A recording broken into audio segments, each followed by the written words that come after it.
Mga kaabengers, ipagluluto ko kayo ng napakasarap na sopas.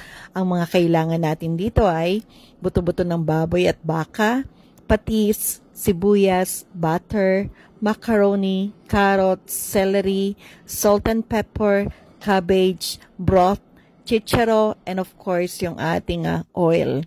So magpapainit muna tayo ng mantika sa ating kaserola, and then hayaan lang natin siyang uminit ng konti, and then syempre ang una nating igigisa ay ang sibuyas. So ayan, dahan-dahan ko pang nilalagay yung ating sibuyas, di ba? Talaga naman po, akala mo naman ay hindi makabasag pinggan, di ba? Ang lola nyo, di ba? Dahan-dahan lang, and then hinalo ng konti.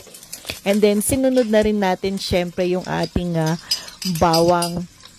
So, ayaan lang din natin yan, di ba mga kaabengers, yung bawang na yan. Uy, naku, talaga naman po, napakausok. Minuksan ko nga yung aming exhaust fan kasi naman para naman hindi masyadong maamoy, di ba? Kasi pagka ganyan, nag-a-alarm. So, ayan, sinunod na rin natin yung buto-buto. So, kumuha lang ako ng konti sa ulam na niluto ko. Kaya, ayan ang pinansahog ko. Yan, buto-buto na yan. So, kasama na rin yan yung broth, diba? So, dyan ko ilalagay. At syempre, naku, hirap na hirap pa akong buksan yung ating pamintang durog, diba? So, dahan-dahan na rin yung paglalagay natin ng pamintang durog. And then, syempre, isunod na natin yung patis. Talaga naman po, ayan na, binuhos ko na. Ay, naku, talagang sobrang usok, diba? At talaga naman pong napakabango nung nilagay ko na yung patis na yan. So, halo-halo lang tayo ng konti. And then, syempre, ilalagay na natin yung macaroni. Bakit ko ba sinama yung macaroni sa pagigisa?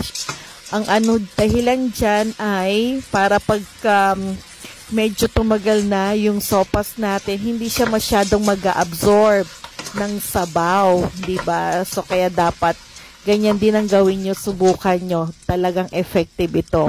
So, halo-halo lang tayo sa ating paggisa ng ating macaroni. And then, nalagay pala ako ng tubig. Alam nyo bang napasigaw ako dyan? Bakit kamo?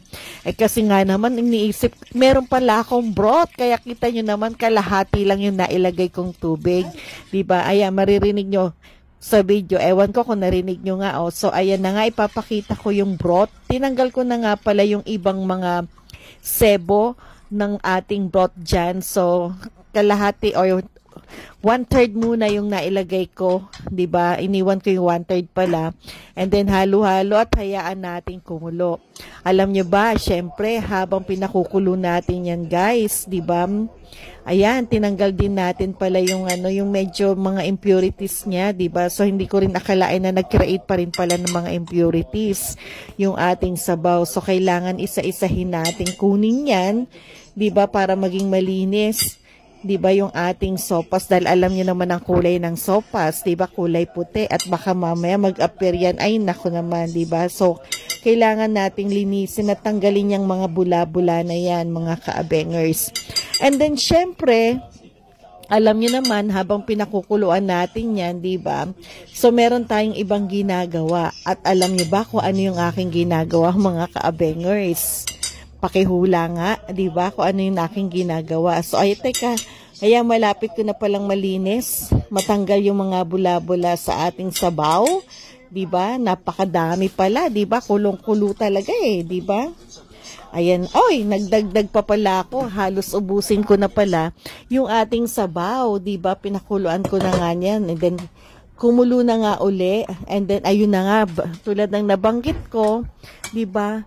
Nakikichismis ang lola nyo. Alam nyo ba kung ano yung pinakikinggan ko? Abay, ang showbiz balita sa Pilipinas about Barda. Abay, akala mo talaga naman po, dahil meron pang effect sa akin yung panunood ko ng David and Barbie Fortesa dito. Kaya naman po talagang todo kinig ako sa mga chismis. At eto na nga, nagbuhos na tayo ng ating gatas, diba, evaporada. And then, kalahati nga lang yan eh. Nagdadalawang isip ba ako kung ilalagay ko ba lahat. And then, syempre, kalahati muna. Tinatansya-tansya natin, hinalo-halo. And then, yung pinaka-importante, yung tinikim tikiman portion. Ayan na, oh. Titikman ko yung sabaw. Ay, chinek ko pa pala muna kung okay yan. And then, ayan. Talaga naman po, diba, mga kaabengers. Uy, isang tikim yan. Wow! Pumangalawa pa ang lola nyo sa pagtikim, diba? Pero talaga namang napakasarap na po niyan. Diba, halo-halo lang. And then, syempre, takpan uli natin yan at hayaan natin kumulo. Ngayon, habang nag-aantay tayo, ayan, ang bilis pa lang kumulo, diba? So, nag-decide na talaga ako na, ay, naglagay pa rin pala tayo. Ito na yung ating carrot. So, yung carrot natin, ang ginamit ko, nabili ko pala ay ang Indian carrot, kung bakit ganyan ang kulay niyan. Sinunod na rin natin yung ating celery, diba? Halo-halo lang sa ating celery. Wow. And then, ano pa?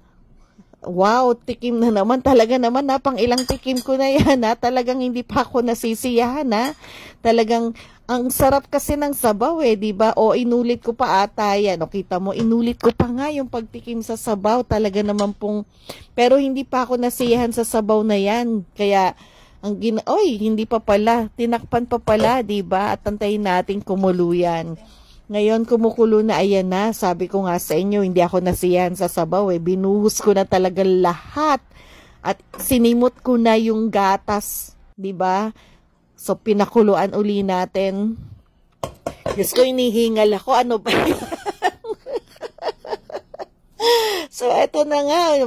Namamalat pa ata ako. May gulay. So, ayan.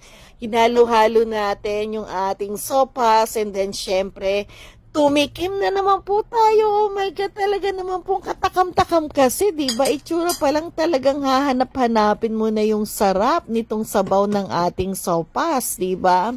So, halo-halo. And eto na, at nilagay na natin yung chicharo. Nakita nyo, diba? Ang ganda na ng kulay. So, merong orange, merong green, yung ating sopas, and then yung puti, diba? At eto pa, ilalagay na natin syempre yung ating repolyo. Napakaraming repolyo niyan.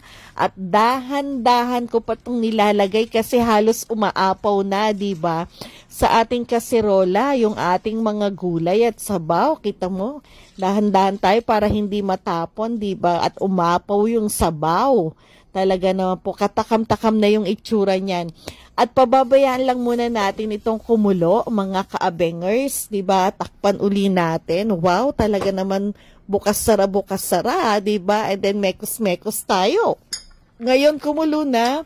Oh, tinikman ko yun, hindi na lang nakita sa video, pinutol ko. At eto na, nilagay natin yung butter, diba? So, kada nagluluto talaga ako ng sopas, kahit nung nasa Pinas pa ako, talagang hindi ko kinakalimutang lagyan ng, kung hindi man star margarine, ay yung dairy cream. Pero yan yung butter din ang nilagay ko. So, habang hindi pa natutunaw yung butter na yan, syempre, ang lola nyo, titikman na naman ng sabaw. Tignan nyo sa video, ha? Okay, Tam? So, nakailang tikim na ba ako ng ating sabaw? My God, diba talaga namang gutom na ako niyan, diba? Oh, talaga. At syempre, nakita halo-halo para matunaw. And then, hindi pa ako nasiyahan. Nilagay ko na rin yung natitira pang butter. Diba? At ayan na nga, napakaganda na ng kulay ng ating sopas. At talagang katakam-takam. Diba? Kahit hindi ka na anong tawag ito, magkanin. At ayan lang, diba? Ito yung pinaka-importante sa lahat, yung tikiman o ayan na, diba? Yung sabaw. Tamang-tama lang yung macaroni, pagkakaluto ng macaroni, 'di ba? Ang ganda ng kulay. Ayan na. Papakita ko, 'di ba? Syempre, mainit-init pa 'yan. So, magta-thumbs up pa nga ako diyan, okay?